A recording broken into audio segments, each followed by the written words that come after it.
हम्म। इस कोविड के दौरान आपने बहुत सारी रोचक कहानियाँ सुनी होंगी, बहुत सारे किस्से सुने होंगे और उसी सीरीज़ में हम लोग कुछ सिरफ़िरे ट्रैवलर्स के बारे में भी आपको बताएँगे और उन्हीं में से एक हमारे साथ हैं विकास जी।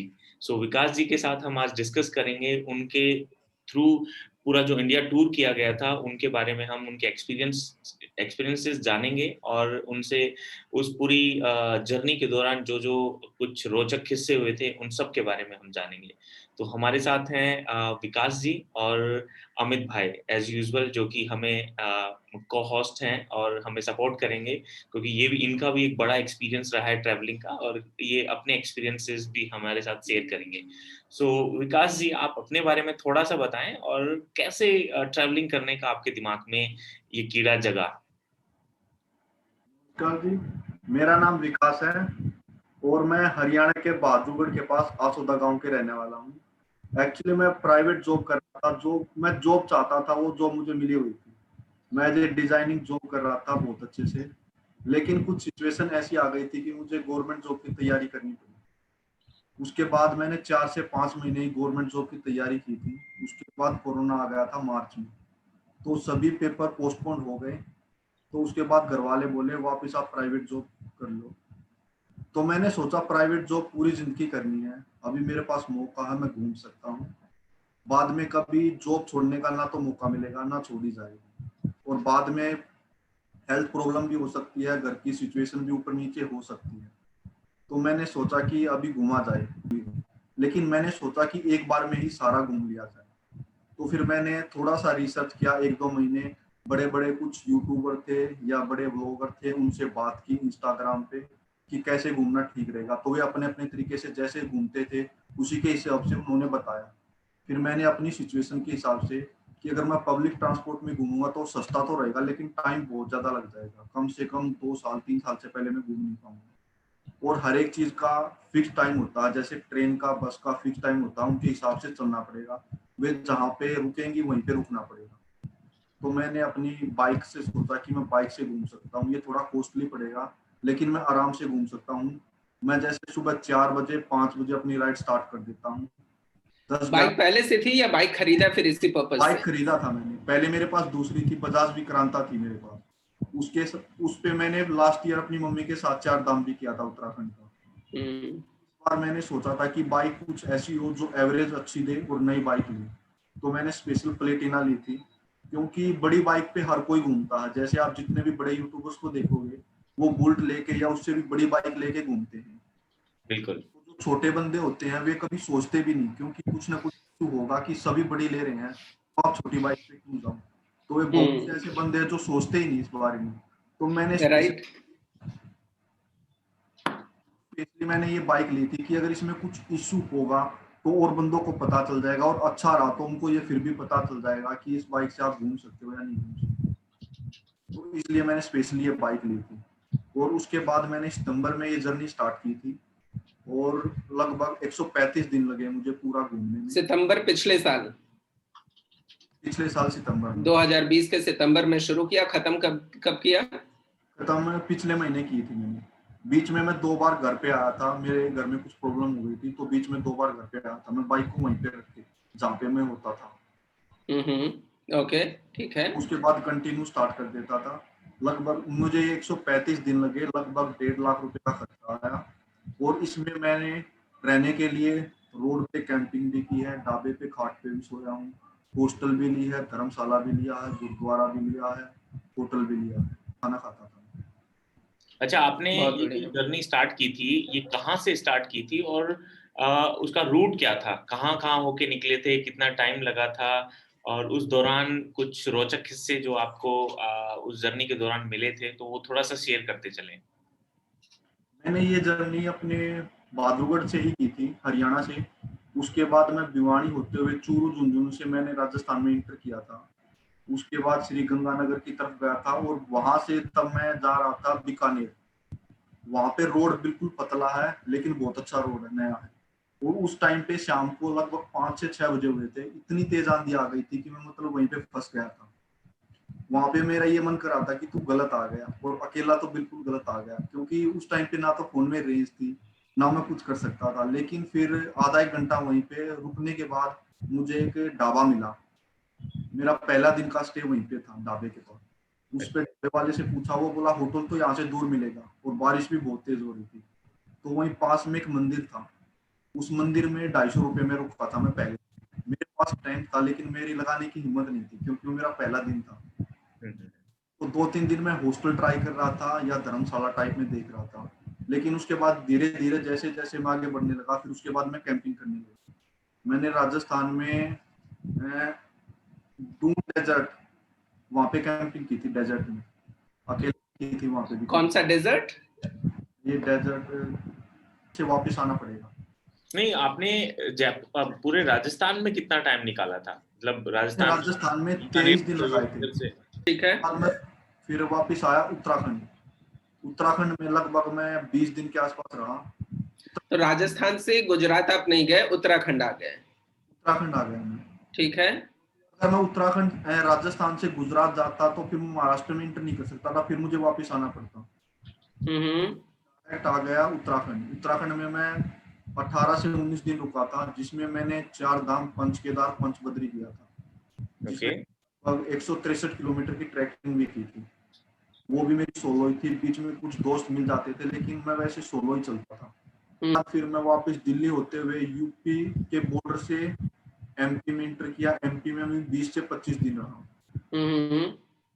फिर उसके एमपी बाद में कौन कौन सी जगह पे गए? मोस्टली मैं सभी गया था, जबलपुर को छोड़ के पूरा मोस्टली सभी एमपी घूमा था मैं। ओके। उसके बाद फिर मैं गुजरात गया। गुजरात में भी मैं लगभग 20 दिन के आसपास रहा था। उसके बाद मैं कम घूमने लगा, मतलब हर एक जगह मैं लोकेशन देखने लग गया कि यहाँ से वहां जाना, इसके बीच में जो मेन लोकेशन क्या है। महाराष्ट्र में जाओगे तो मुंबई मेन है, पॉइंट चूज करने लगा और उसके हिसाब से जाने लग गया। फिर उसके बाद स्टेट में 5 से 7 दिन लगा रहा था। ऐसे करते हुए फिर मैं साउथ में निकल गया। साउथ में पूरा घूम के फिर मैं ईस्ट में गया, ईस्ट के बाद नॉर्थ ईस्ट और नॉर्थ ईस्ट के बाद वापस। अगर विकास जी, अब मैं आपसे पूछूं कि ये आपने पूरा भारत घूमने की कोशिश की है और आगे भी घूमते रहेंगे, एक तो सबसे पहले जब घूमने का दिमाग में आइडिया आया तो आइडिया आया कहाँ से, क्यों आया? और जब घूमने का सोचा भी तो ये क्यों सोचा? हम सारे लोग घूमने का सोचते हैं ना। मैं अभी केदारनाथ जाने का सोच रहा हूँ तो मैं 4 अपने दोस्तों से पूछ रहा हूँ कि भाई तुम चलोगे क्या, तुम चलोगे क्या, तुम चलोगे क्या, कि साथ में ट्रिप बनाए। ये आइडिया कहाँ से आएगा कि एक तो घूमने जाना है, घूमने अकेले जाना है? एक्चुअली घूमने का तो मेरा पहले से ही था। मैं 2009 में तब फर्स्ट टाइम हरिद्वार गया था ना, सेकंड टाइम गया तो वहीं पे मुझे लगा कि मतलब देश में बहुत कुछ ऐसी चीजें हैं जो घूमने के लिए बनाई गई है। नहीं जाता लेकिन हमें जाना चाहिए, वहां से सीखने को मिलेगा। आप किसी भी स्टेट में जाते हो, कोई भी म्यूजियम देखते हो तो आपको यादें वो ज्यादा रहती हैं, जबकि किताबें पढ़ने पे कम रहती हैं। तो मैंने सोचा था कि मतलब हर एक चीज देने, हर 50 से 100 किलोमीटर पे कल्चर चेंज होता था, खाना चेंज होता था, बोलचाल हर कुछ चेंज हो जाता। तो मैं चीज को देखना चाहता था कि मतलब हर बंदे अपने की तरह प्यार से बोलते हैं, गुस्से से बोलते हैं, कैसे बोलते हैं, हर एक चीज वो देखना चाहता था मैं। दूसरा, सोलो का मुझे ध्यान इसलिए आया क्योंकि मैं पहले दोस्तों के साथ कई बार गया हूँ। दोस्तों को छोड़ो, अगर मैं फैमिली के साथ भी जाता हूँ तो फैमिली में भी कोई कहता है, मम्मी कहती ये देखो, वो देखो। दोस्तों के साथ भी यही रहता है। एक बार हम 3 दोस्त गए हुए थे जयपुर। जयपुर में हम पहले गए थे भानगढ़ का किला, वहां से जयपुर जाना था। तो मैं बोल रहा रास्ते में ना डोसा पड़ता, थोड़ा सा घूम के जाना पड़ेगा, डोसा घूम के जाते हैं। मेरा एक दोस्त बोला हम यहाँ घूमने थोड़ी आए हैं, हमें तो जयपुर जाना है। तो मतलब दोस्तों के साथ फिर होटल का होता है, जैसे रात को रुकना होता है ना, तो उसकी अलग फरमाइश होती है, उसकी अलग होती है। मुझे एसी चाहिए, मुझे कॉम्प्रोमाइज नहीं करना चाहते हैं कि भाई एकदम इंडिपेंडेंट रहना है, जहां मर्जी आएगा जाएंगे, रुकेंगे, जब मर्जी सोएंगे, जब मर्जी उठेंगे, कॉम्प्रोमाइज नहीं करना है। और मैं सुबह ना 4 से 5 बजे डेली उठ जाता था। मैं 6 से 7 बजे में निकल लेता था। करता था मैं 11 बजे तक बाइक चलाता था, फिर किसी भी सिटी में पहुंचता था। मैं 2-3 घंटे दोपहर को वहां पे लोकल खाना खाता था और देखता था सिटी में क्या कुछ अलग है, अपनी जैसी दुकानें हैं जैसी अपनी सिटी में है या अलग है, कैसे हैं, कितने मतलब कैसे बोलते हैं, कैसे बातचीत करते हैं, वहां पे देखता था। और फिर शाम को फिर राइडिंग करता था मैं, लेकिन 6 बजे तक राइड करता करता था, उससे ज्यादा नहीं करता था। अगर कोई लोकल बंदा और ट्रैवलर मिल जाता या मेन हाईवे होता, वहां के लोकल बंदों से पूछता था मैं राइड सेफ है या नहीं, अगर वे सेफ होती तो मैं चलता था। दूसरा, मैं किसी भी सिटी में एंटर करने से पहले वहां का ढाबा देखता था, वहां पे मैं चाय पीता था कम से कम 1 या 2, और वहां पे इंफॉर्मेशन लेता था कि यहाँ पे बंदे कैसे हैं, कैसा है माहौल, कैसा है, क्या क्या घूमने के लिए होता है, मैं वहां पे इंफॉर्मेशन लेता था। या फिर मैं किसी भी सिटी में जाता था तो वहां पे टूर एंड ट्रेवल्स वाले होते हैं, मैं उनसे हम्म पूछता था कि मेरे पास 1 दिन का 2 दिन का समय है, मैं क्या क्या देख सकता हूँ। वो हम्म दे देते थे, ये है मैन, ये है, इसमें ये देख लिया तो ये देखने की जरूरत नहीं है, सेम मिलेगा लगभग, आप इस पॉइंट पे देख सकते हो, अगर वहां जाना तो आप रास्ते में ये देख सकते हो। तो ऐसा, हम्म लेकिन मेरा खुद का कुछ भी प्लान नहीं था। ओके। और अब मैं ये कहूँ कि अब घूम लिया, तो ये इतना घूमा, तो घूमने से मेनली क्या लर्निंग होती है? टॉप, अगर आप टॉप 2-3 लर्निंग बता पाए कि घूमने से ये फायदे हैं। ऐसे तो ढेर सारे हजारों फायदे हैं, but what are those top 2 और 3 बिग टेक अवेज? एक तो मेनली तो यही कि आप अपने आप को जान सकते हो, क्योंकि अगर आपको कई बार ना कुछ प्रॉब्लम हो जाती है, जैसे बाइक में इशू आ गया या आपको होटल नहीं मिल रहा, तो आप किसी दूसरे बंदे पे ब्लेम नहीं कर सकते कि तेरी वजह से ये हुआ है। वो हाँ प्रॉब्लम हाँ सोल्व करनी पड़ेगी, चाहे वो हाँ छोटी हाँ। हो, वो आपको खुद सोल्व करनी पड़ेगी।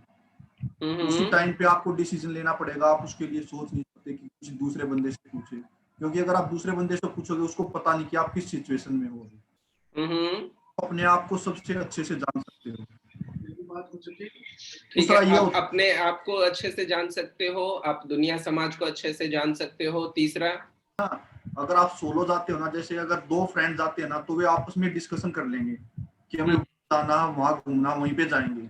लेकिन अगर आप सोलो हो ना, तो आपके लोकल बंदे को देखोगे, उनसे बात, हम्म तो वहाँ के हम्म कल्चर के बारे में, वहाँ के लोकल बंदों के बारे में, कैसा बिहेवियर करते हैं, यहाँ पे रात को घूमना सेफ है नहीं है, मतलब आप बहुत कुछ जान सकते हो अगर आप सोलो हो तो। लेकिन अगर आप 2 बंदे हो ना, तो वो आप इतनी इंफॉर्मेशन नहीं ले सकते, आप बैठोगे नहीं उनके पास। राइट। तो अब ये जो 3 आपने फायदे बताए, उन तीनों फायदे से रिलेटेड मेरे को एक एक एग्जांपल दीजिए। जैसे पहला फायदा यह था कि आप अपने आप को अच्छे से जान सकते हो। तो अपने बारे में आपने क्या क्या अच्छे ढंग से जान पाए? जैसे पहले मैं घर पे रहता था ना, तो मैं रात को ड्राइविंग नहीं करता था, ना राइडिंग करता था, मतलब घर से बाहर नहीं निकलता था मैं, मुझे थोड़ा डर लगता था। अब नहीं लगता है? रात में, अब नहीं लगता, मैं रात में 11-11, 12-12 बजे तक बाइक चलाई। एक्चुअली मैं गुवाहाटी से डायरेक्ट 48 घंटे में घर पे आया हूँ। पूरी रात मैंने बिहार में, गुवाहाटी से बहादुरगढ़ 48 घंटे में? गुवाहाटी से थोड़ा सा आगे था, लगभग 100 किलोमीटर आगे आ गया हूँ मैं। तो चलिए, तो आपने बोला कि एक बहुत अच्छा लर्निंग होता है घूमने से कि आप अपने बारे में, आप जब 1000 जगह जा रहे हो तो 1000 जगहों के बारे में जानते हो, but in the process you get to know more of your self, अपने खुद के बारे में आप जानने लगते हो। एग्जैक्टली। तो इसलिए मैंने पूछा कि तो अब आप बताइए अपने बारे में क्या जाना। तो एक चीज आपने बताया कि पहले आपको बहुत डर लगता था रात रात में बाइक चलाने में या बाहर निकलने में, अभी नहीं लगता है। और कुछ, और क्या जाना अपने बारे में? दूसरा, आप डिसीजन, जैसे घर पे अगर आपको कुछ भी लेना है, खरीदना है, कहीं पे भी जाना, आप 10 बार पूछते हो, भाई से पूछो, मम्मी पापा से पूछो, वहां जाना ठीक है, वहां भी जाऊं, किस टाइम जाऊं। लेकिन अगर आप बाहर हो ना, तो आपको किसी से पूछना नहीं पड़ेगा। एग्जैक्टली। आपको मतलब वो गलत डिसीजन हो या ठीक डिसीजन हो, उसको आपको लेना पड़ेगा, चाहे वो या खाने के लिए हो, खाने के लिए हो, रहने के लिए हो। So you take your decision and then you own your decision, कि उसका अच्छा परिणाम निकला तो भी ये मेरा डिसीजन है, I will have to take the credit, बिल्कुल या बिल्कुल। बुरा परिणाम निकला तो भी कि भाई I will have to take the responsibility, मैं किसी को ब्लेम जैसे नहीं अगर कर घर सकता पे इसके कुछ लिए। पूछ लेते हैं, जैसे घर पे कुछ पूछ लेते हैं, अगर वो गलत होगा तो घर वालों को बोल सकते हैं कि आपने कहा था। हाँ बट ये बाहर अगर आप एक्सपीरियंस रात को लर्निंग है। राइडिंग कर रहे हो ना, अगर आप रात, एक्सपीरियंस लर्निंग है ये। आपका डिसीजन है, अच्छा हो या बुरा हो, कुछ प्रॉब्लम हो या ना हो, आप किसी दूसरे को ब्लेम नहीं कर सकते।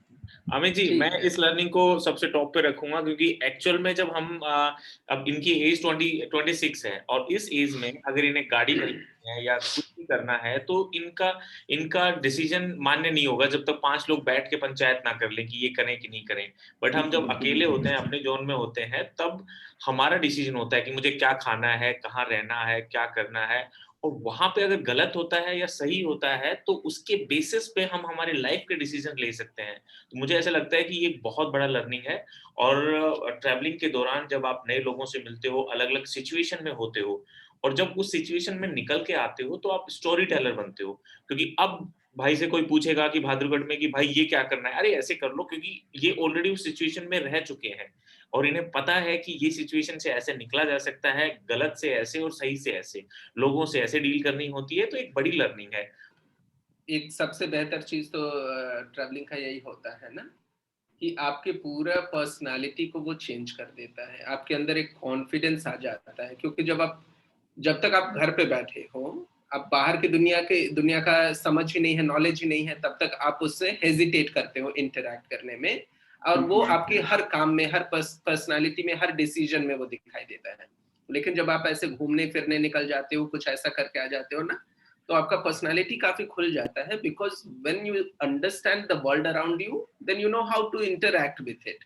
तो कहाँ पे एग्ज़ैक्टली। सही करना है, कहाँ पे लेफ्ट जाना है, कहाँ पे राइट जाना है, कहाँ पे, तो उससे कॉन्फिडेंस आ जाता है। और ये जो भाई ने बात कही, विकास जी ने, decision making, that is one most important thing. हम अपने बहुत बढ़िया बढ़िया, मतलब बड़े बड़े समझदार लोगों को आप जानते होंगे, रिच लोगों को जानते होंगे, जब लेकिन डिसीजन, अपना डिसीजन खुद से लेना और उसको ओन करना, इट्स अ वंडरफुल क्वालिटी जो आपके अंदर डेवलप हो जाती है। एग्ज़ैक्टली। तो और हम इंक्लूडिंग मी, मैं अपने बारे में भी बात करूंगा कि हम लोग बहुत सारे लाइफ के डिसीजन ना, इंपॉर्टेंट डिसीजन को पोस्टपोन करते रहते हैं।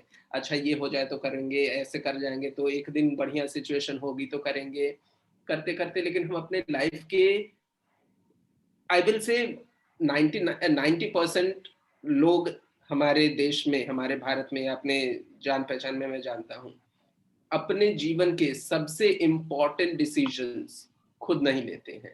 नहीं लेते बिल्कुल हैं। नहीं लेती। ये उनके पेरेंट्स एक्चुअली लेंगे, मैंने ना उनके आज गाइड तक ना, गाइड लेंगे, दोस्त लेंगे, कोई लेंगे, या पंचायत करके सबसे वोटिंग करके इलेक्शन की तरह डिसाइड होगा, लेकिन वो अपने डिसीजन खुद नहीं लेते। क्या याद आ रहा है, किसी कहीं से मैंने सुना था कि अगर आपको, अब ज़रूरी नहीं है कि आप पढ़े लिखे हो, लेकिन आपको पढ़ना है, आपको समझना है, तो कुछ मत करो। आप भारत में हो, सबसे आसान तरीका है लोकल ट्रेन। आप लोकल ट्रेन की टिकट कटाओ और भारत घूम लो। जब आप 3 महीने के बाद, 4 महीने के बाद वापस आओगे, तो आप किसी डिग्रीधारी के साथ बैठ के बात कर लो, आप अपना एजुकेशन जो उस 4 महीने के प्रोसेस से लिया है, वो आपको सामने दिखेगा। और ये चीज़ बहुत इम्पोर्टेंट है, मैं भी इस चीज़ को बहुत एग्री करता हूँ, क्योंकि लर्निंग बहुत बहुत लोगों ने ये बात बोली है, and I think the latest I heard is Pankaj Tripathi, जो एक्टर हैं, एग्ज़ैक्टली। खासकर अभी मिर्जापुर से जो पॉपुलर हुए, हाँ या हुँ, हाँ बहुत हाँ सारे हाँ, में बहुत अच्छा करते हैं। उन्होंने एक बोला इंटरव्यू में उन्होंने। बोला था कि भाई, इंडिया में अभी भी ट्रैवलिंग बहुत चीप है, आप तो लोकल ट्रेन, मतलब पैसेंजर ट्रेन के टिकट कटाइए और और गुरुद्वारे में घूमने रुको। निकल जाइए, 3-4 महीने घूमिए, बहुत सस्ते में बहुत घूमेंगे, और वो that is once in a life time experience, that makes you quite a bit mature person. अच्छा हुआ कवर हो गया। क्या क्या तैयारियां करके निकले थे एडवांस में? तैयारी सबसे पहले आपको ये देखना कि आप किस जगह जा रहे हो, मौसम कैसा है वहाँ का, जैसे गर्मी का, सर्दी का। तो मुझे तो ये लग रहा था कि मैंने प्लान किया था, कम से कम 1.5 साल का प्लान किया था मैंने, वो लिया रहा। लेकिन जो मुझे बीच में बंदे मिले, वे बोले आप इसको इतना लंबा मत करो, क्योंकि कभी भी घर में कुछ भी प्रॉब्लम हो सकती है, या 1.5 साल में ना बहुत सारे रुपए लग जाएंगे।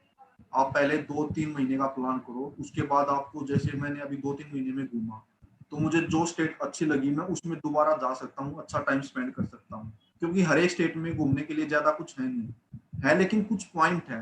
मतलब ये नहीं कि आप हर एक स्टेट में 20-20 दिन, एक महीना लगाओ।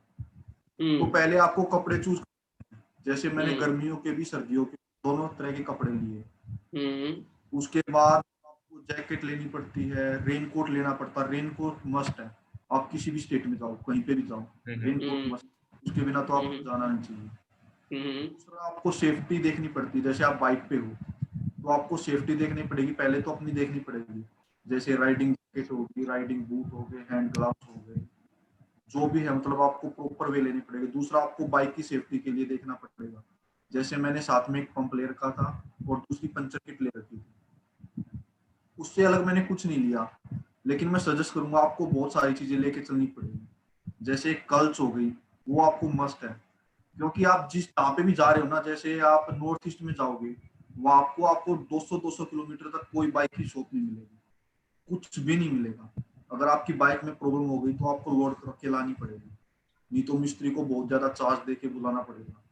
तो आप जैसे ब्रेक शूज हो गए, कल शूज हो गई, ब्रेक कल्च प्लेट हो गई, मतलब ऐसी कुछ चीजें, हेडलाइट हो गई, डिपर हो गई, ये ऐसी कुछ चीजें आपको लेके चलनी पड़ेगी। अच्छा, इस दौरान थोड़ा सा टेक्निकल नॉलेज भी होनी चाहिए क्या बाइक की? अब सपोज करो किसी को बुलेट लेके जाना है और उसमें क्लच टूट गया और 200-300 किलोमीटर तक कुछ भी नहीं है, तो उसका क्या टेक्निकल नॉलेज पहले से लेके जानी पड़ेगी अपने को?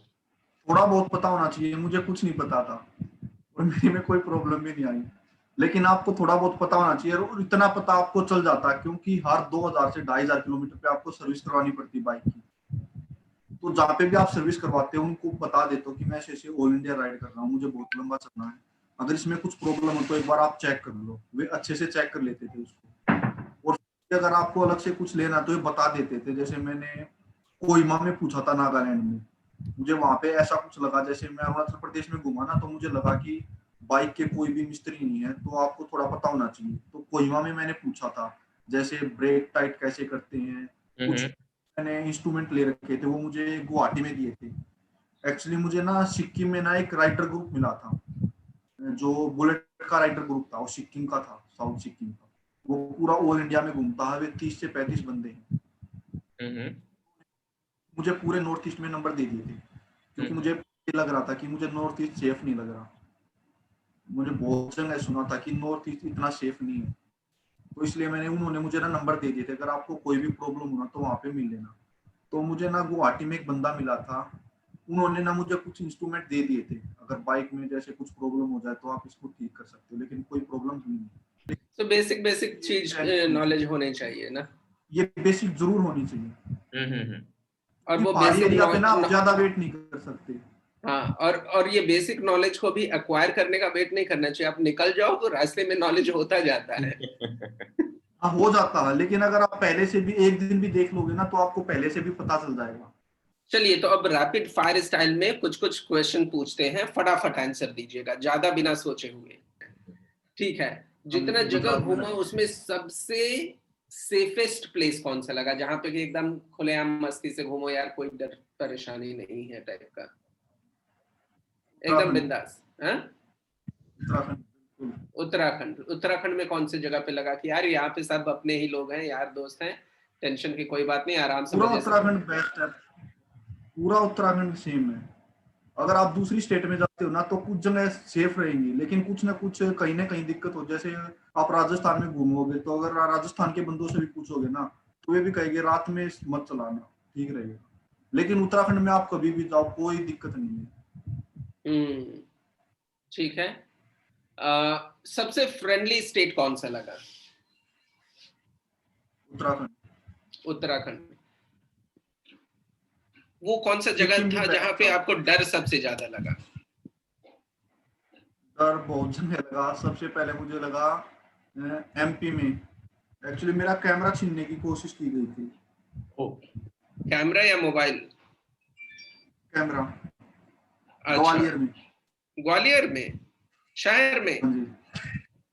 ग्वालियर में ना एक फोर्ट था, मैं उस फोर्ट के ऊपर जा रहा था, तो वहां पे ना कुछ बंदे ना खेल रहे थे, तो जैसे मैं व्लॉगिंग कर रहा था, उससे वीडियो बना रहा था, वे आके उन्होंने डायरेक्ट कैमरा छीनने लगे, ये क्या है, ये क्या है। मतलब उन्होंने कुछ नहीं पूछा, फिर मैं आगे चलने लगा तो मेरे पीछे लग गई। फिर मैंने उनको बताया कि कुछ नहीं, ऐसा चाइनीज है, फोटो लेने के लिए, वीडियो नहीं बनाता। तो वे बोले दिखाओ, मगर नहीं दिखाऊंगा। फिर थोड़ा तेज बोलने के बाद उन्होंने जाने दिया। देश में एक लोग थी, उसके साथ थोड़ा सा टच हो गया, बाइक टच हुआ था, उस बंदे ने 30,000 रुपए लिए हमसे। लिए 29,000 रुपए लिए। मेरे पास वीडियो है, उसकी वीडियो डालूंगा यूट्यूब पे, अभी मैंने डाली नहीं है। या तो 30,000 रुपए दो या 2 बुलेट बाइक छोड़ के जाओ, नहीं तो जाने नहीं देंगे यहाँ से। उसके कार में टच हो गई थी? कार से टच हो गई थी। अच्छा, कहाँ की बात है? अरुणाचल प्रदेश की बात है। अरुणाचल प्रदेश से हम तवांग जा रहे थे, तब की बात है। अच्छा। और रास्ते में मुझे कुछ ट्रक ड्राइवर मिले थे मणिपुर से पहले। उन्होंने भी बताया था कि मतलब ट्रेवलर्स को कुछ ज्यादा करते नहीं, लेकिन थोड़ी सेफ्टी नहीं है यहाँ पे नॉर्थ ईस्ट में? नॉर्थ ईस्ट में। बोले अच्छा। ट्रेवलर्स को कुछ कहते नहीं, क्योंकि ट्रेवलर्स हफ्ता 10 दिन के लिए आते हैं। हम्म। वे डायरेक्ट पॉइंट टू पॉइंट जाते हैं जहाँ पे टूरिस्ट पॉइंट है, या वहाँ पे जैसे रोड राड पे ज्यादा घूमते नहीं। लेकिन जो ट्रक ड्राइवर है ना, उनसे रुपए लेते हैं, छीनते हैं, बहुत सी चीजें बता रहे ठीक है। अच्छा, इस पूरे जर्नी के दौरान most interesting character that you have met? आपने बोला ना कि पूरे पूरे देश भर में घूमने से आपका ये फायदा हुआ कि पूरे देश भर में आपके दोस्त बन गए।